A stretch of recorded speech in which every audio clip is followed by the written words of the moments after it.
why creative work gets approved but still comes back later to bite you in the ass, and how to solve this. You know this moment very well.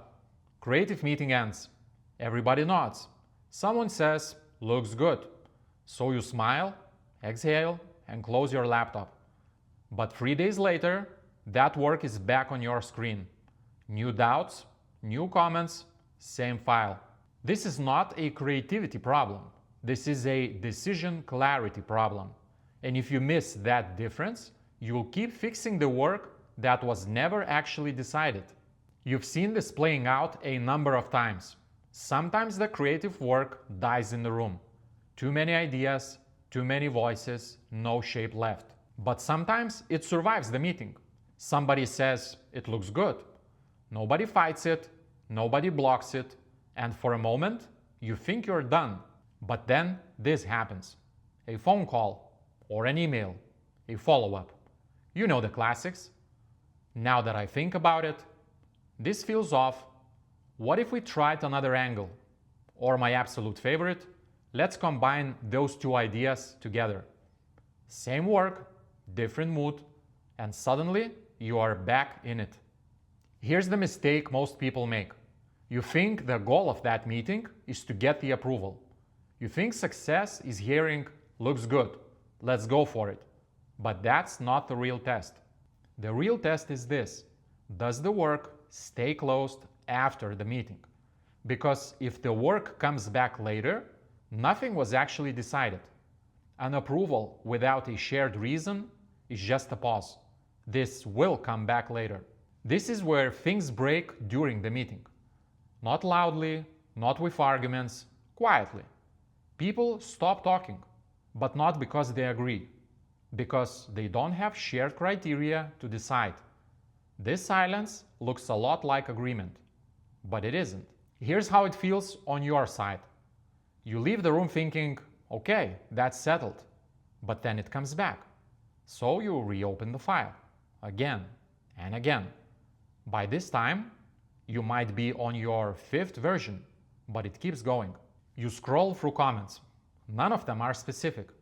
So you try to read between the lines. This feedback doesn't give you a specific problem to solve. So you keep guessing. What does this person actually want? Which comment matters the most?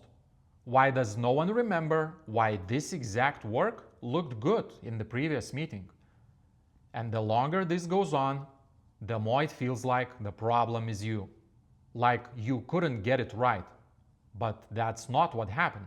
When decisions are made without clear shared criteria, they don't fail right away. They fail later.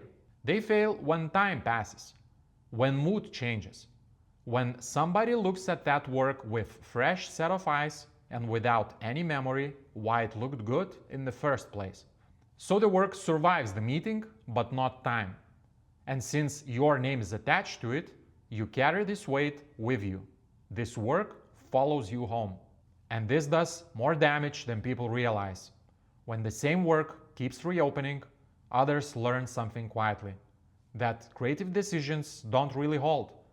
That commitment is optional and approvals are temporary.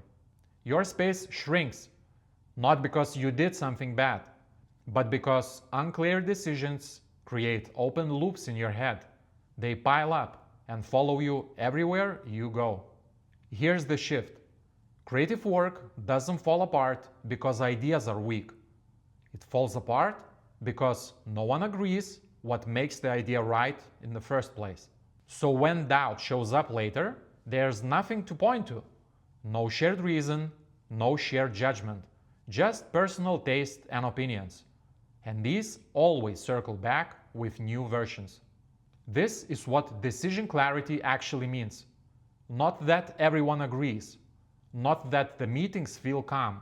It means this: everybody in the creative meeting understands in the exact same way why specific creative work moves forward, what makes it good in the first place, even if they do not love it personally. Without that, decisions mean nothing. Your work will be reopened. This matters because when this decision structure isn't clear, Taste fills the gap, but people have different tastes. Mood fills the gap, but the mood changes. Status fills the gap, but status only holds when others are watching. It will not hold once the meeting is over. People often think this is about being more convincing, being more confident, selling the idea harder, but it's none of those. Those might push the decisions through, but they don't make those decisions last. Creative work that holds up later always has one thing in common: decision clarity. When somebody asks, "Why did we choose this?" there's a specific answer. Not vibes, not feelings, not "it just works." A specific decision criteria the room agreed on before even looking at the creative work. When that exists, decisions stop reopening. But not because people magically behave better, because there's nothing left to argue about, and there's no room for personal taste and opinions. And no, this doesn't work everywhere. If the room is political, this will not save you. If taste is treated like power, this will not save you. If the decisions are made later, in private, this will not save you. No framework or tool can fix the room that's not willing to decide. Seeing that early is part of decision clarity too. Over time, this gets worse. People who carry unclear decisions become the ones who have to clean this up. They get labeled reliable, but also safe. And safe people get less say in real decisions. Not because they lack skill, but because the ownership drifted one reopened file at a time. When decisions are clear, your job changes. You stop reopening files, you stop guessing what other people want, you stop defending work that should have already been closed 5 meetings ago. The work stays at work.